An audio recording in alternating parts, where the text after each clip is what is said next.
Hello students, ये class seventh natural science 2025 question paper है evening shift का। और इस वीडियो में हम आपको इसके आंसर बताने वाले हैं, तो आप सभी जल्दी जल्दी अपने आंसर्स मैच कर लीजिए। खंड का देखिए, पहला सवाल का सही जवाब है सत्य। दूसरा सवाल, इसका सही जवाब है सत्य। तीसरा सवाल, इसका सही जवाब है सत्य। चौथा सवाल का सही जवाब है असत्य। उसके बाद आपका इंग्लिश मीडियम में देख लीजिए आप, section A, answer the following questions. पहला सवाल, the gall bladder temporarily stores bile, तो इसका सही जवाब है true. Second question, indicator is a substance which generally shows different colors in acidic and basic solutions, तो ये भी ट्रू है। Third question, time period of given pendulum is constant, तो ये भी ट्रू है। Fourth question, a concave mirror always forms a real image, तो ये फॉल्स है, वो रियल और वर्चुअल दोनों इमेजेस बनाता है। Fifth question, photosynthesis solar energy is absorb by pigment call, तो ये पिगमेंट होता है क्लोरोफिल।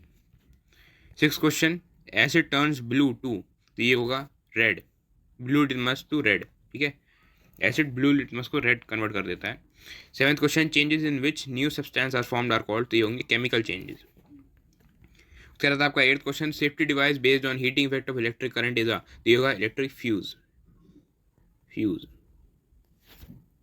उसके बाद आपका ninth question, name one heterotroph, तो आप इसमें कोई भी किसी का भी लिख सकते हैं आप, तो जैसे कि ह्यूमंस। उसके बाद आपका which chemical is use to test starch in leaves, तो ये होगा आयोडीन। उसके बाद आपका tenth question, can we use similar fuse in geyser and television set, तो इसका सही जवाब है नो।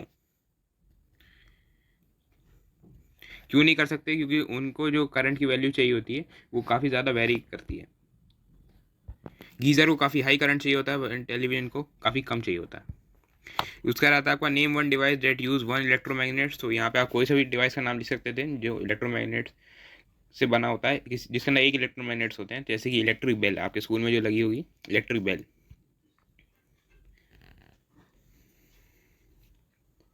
उसका रहता है आपका 11th question, how many terminals are there in a cell, तो ये होते हैं 2 टर्मिनल। उसका रहता है आपका और name the terminal represented by small line in symbol of cell, तो ये होता है नेगेटिव टर्मिनल। आप किसी सेल के अंदर ऐसे पॉजिटिव टर्मिनल होता है ये जो बड़ी लाइन होती है, और जो छोटी लाइन होती है वो नेगेटिव टर्मिनल होता है। उसका रहता है आपका 12th question, which type of lens always forms a virtual image, तो कौन सा लेंस है वो जो हमेशा वर्चुअल इमेज बनाता है, तो ये होगा कॉनकेव लेंस।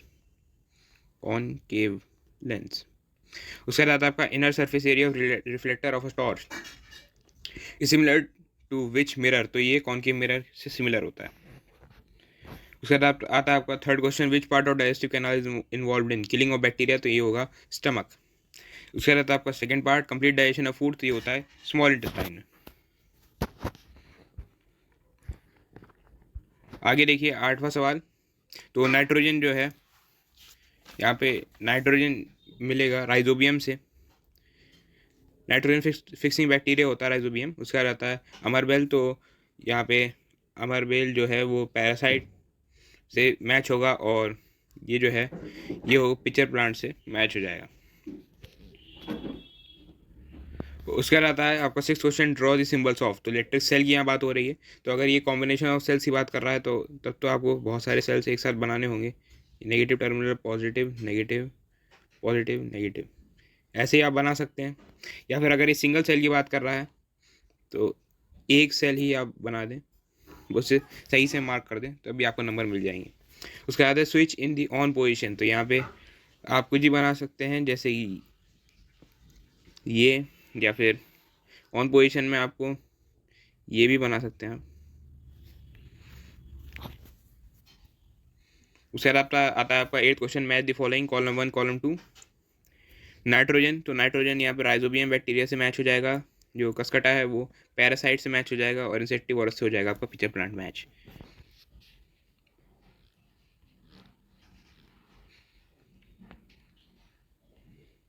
उसके बाद आता है आपका MCQ टाइप क्वेश्चन आते हैं आपके सेक्शन सी में। तो पहला सवाल देखिए, इसका सही जवाब है ऑप्शन ए, ओडोमीटर। उसके बाद आपको ये बताना है चाल मापी वाहन की डैश मापता है, तो यहाँ पे दूसरे का सही जवाब है ऑप्शन बी, चाल।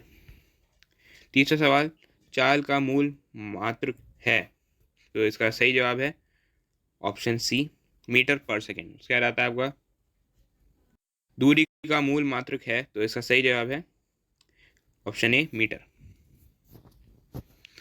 इंग्लिश में देख लीजिए आप, distance covered by vehicle is measured by, तो ये होगा odometer. Speedometer measures dash of vehicles, तो स्पीडोमीटर स्पीड नापता है। सर आता है आपका basic unit of speed is, तो बेसिक यूनिट होगी आपकी मीटर पर सेकेंड। सर आता है आपका basic unit of distance is, तो ये होगी मीटर। अगला देखिए आप, हमें ऊर्जा डैश से मिलती है, तो हमें ऊर्जा कहाँ से मिलती है, ऑप्शन सी यहाँ सही हो जाएगा, ए तथा बी, कार्बोहाइड्रेट और वसा दोनों से। उसके बाद आपका कार्बोहाइड्रेट का स्रोत है, तो इसका सही जवाब है ऑप्शन ए, चावल। तीसरा सवाल का सही जवाब है ऑप्शन ए, प्रोटीन। चौथा सवाल, प्रोटीन का स्रोत है, तो प्रोटीन का यहाँ स्रोत है अंडा। इंग्लिश में देख लीजिए, वी गेट एनर्जी फ्रॉम, तो इसका करेक्ट आंसर है option C, both A and B. Second question, sources of carbohydrates are, तो यहाँ पे है राइस, इसका सही जवाब हो जाएगा। Third question, dash is called body building food, तो ये प्रोटीन को कहा जाता है।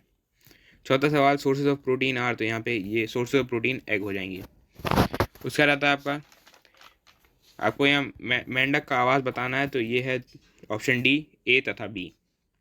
दूसरा, मछली डैश में रहती है, तो मछली जल में रहती है। तीसरा सवाल, जलीय आवास है, तो इसका सही जवाब है ऑप्शन डी, उपयुक्त सभी। उसके बाद है तीसरा सवाल, और क्वेश्चन देख लीजिए अथवा वाला, तो इसका सही जवाब है ऑप्शन डी, ए तथा सी। इंग्लिश में देख लीजिए आप एक बार, हैबिटेट ऑफ फ्रॉग इज, तो इसका करेक्ट आंसर होगा ए एंड बी, एक्वेटिक भी है और टेरेस्ट्रियल भी है। उसका बाद आपका फिश लिव्स इन, तो फिश पानी में रहती है। तीसरा सवाल, एक्वेटिक हैबिटेट्स आर, तो ये सभी एक्वेटिक हैबिटेट्स हैं। टेरेस्ट्रियल हैबिटेट्स आर, तो इसका करेक्ट आंसर है option D, A and C, forest और डेजर्ट दोनों टेरेस्ट्रियल हैबिटेट्स हैं। तो ये था आपका आज का question paper. Thank you for watching once more.